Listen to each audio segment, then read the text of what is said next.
नमस्कार, मैं हूं रजत और आप देख रहे हैं एनालिसिस विद रजत। दोस्तों, क्या आपको पता है कि हिंदी का जन्म कैसे हुआ था? हिंदी की जो लिपि है, जो लिखने का तरीका है, उस तरीके को हम क्या कहते हैं? क्या इतिहास रहा है इसका? इन सब चीज़ों के बारे में हम इस वीडियो में जानेंगे। तो फिर चलिए शुरू से शुरू करते हैं।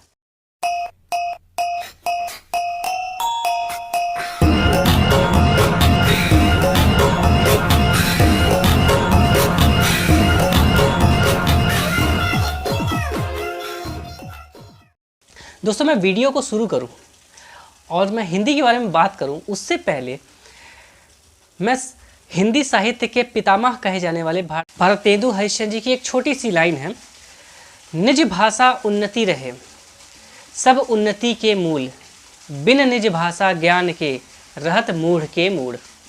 अर्थात भाषा से ही उन्नति होती है, और अगर आपके पास भाषा का ज्ञान नहीं है तो आप मूर्ख के मूर्ख है, यानी कि आप विद्वान नहीं हैं।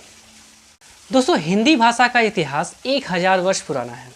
संस्कृत भारत की सबसे प्राचीन भाषा है, जिसे आर्य भाषा या फिर देव भाषा भी कहते हैं। भारत में संस्कृत 1500 ईसा पूर्व से लेकर 1000 ईसा पूर्व तक रही है। ये भाषा दो भागों में विभाजित थी, एक था वैदिक और दूसरा था लौकिक। वैदिक भाषा वो भाषा थी जिसमें वेदों को और उपनिषद को लिखा गया था। लौकिक भाषा में रामायण, महाभारत, नाटक और व्याकरण जैसे ग्रंथ लिखे गए थे। संस्कृत भाषा के बाद जो भाषा आती है वो है पाली भाषा। पाली भाषा 500 ईस्वी से लेकर पहली शताब्दी तक थी। इसी भाषा में बौद्ध ग्रंथ लिखे गए थे।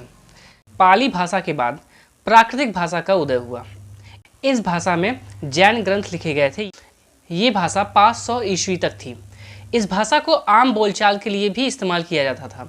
इस भाषा में कई क्षेत्रीय बोली भी थी, जैसे सौरसेनी, मराठी, पैसाची, ब्राह्मण, मगधी और अर्धमागधी।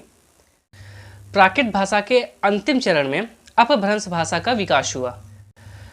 अपभ्रंश का यूज़ बोलचाल के लिए भी इस्तेमाल किया जाता था, और इसीलिए इस बोलचाल की भाषा को हम अवहट भी कहते थे, और इसी अवहट भाषा से हिंदी भाषा का जन्म हुआ। कविता की रचनाओं के लिए कवियों ने हिंदी भाषा का ही इस्तेमाल किया। यहाँ तक कि जब आज़ादी की लड़ाई लड़ी जा रही थी, उस वक्त भी हिंदी भाषा को ही मुख्य भाषा के रूप में माना गया था।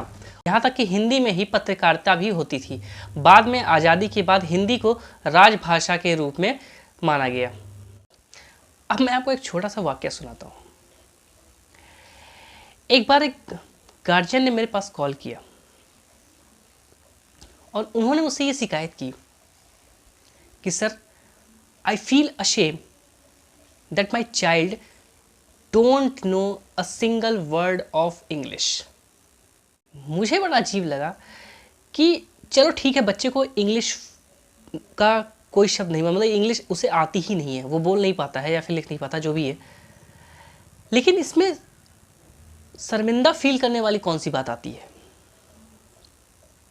समस्या ये है कि हमने आज इंग्लिश को एक भाषा के तौर पे न देख के हमने उसे एक क्लास समझ लिया, एक सोसाइटी की एक क्लास समझ रखी है कि हम अगर हायर सोसाइटी में रहना है तो हमें इंग्लिश बोलना ज़रूरी है।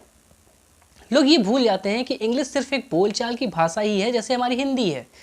अंग्रेज़ों ने अंग्रेजी भाषा को सिर्फ इसलिए यहाँ पर प्रचलित किया था क्योंकि उन्हें लोगों को इसलिए एडुकेट करना उन्हें जरूरी समझ में आया था, क्योंकि वो चाहते थे कि वो अपनी बात दूसरों तक कर सके, यानी इंडियंस से वो अपनी बात कर सके, एक तरह का उन्हें ट्रांसलेटर बना सके, ताकि जब भी उन्हें किसी से बात करनी हो तो वो उनकी बात उन तक पहुँचा सके और उनकी बात और सामने वाले की बात उन तक पहुँचा सके। और आगे चल के इंग्लिश को सिर्फ इसलिए स्कूलों में पढ़ाया जाने लगा ताकि हम इंटरनेशनली कम्युनिकेट कर सकें लोगों से, यानी कि हम उनकी भाषा समझ सके, इंग्लिश लैंग्वेज में बात करके एक दूसरे से कम्युनिकेट कर सके, अपने विचार को उनके सामने रख सके। और भाषा का इस्तेमाल ही इसलिए होता है ताकि हम अपने विचारों को, अपनी भावनाओं को व्यक्त कर सके सामने वाले से।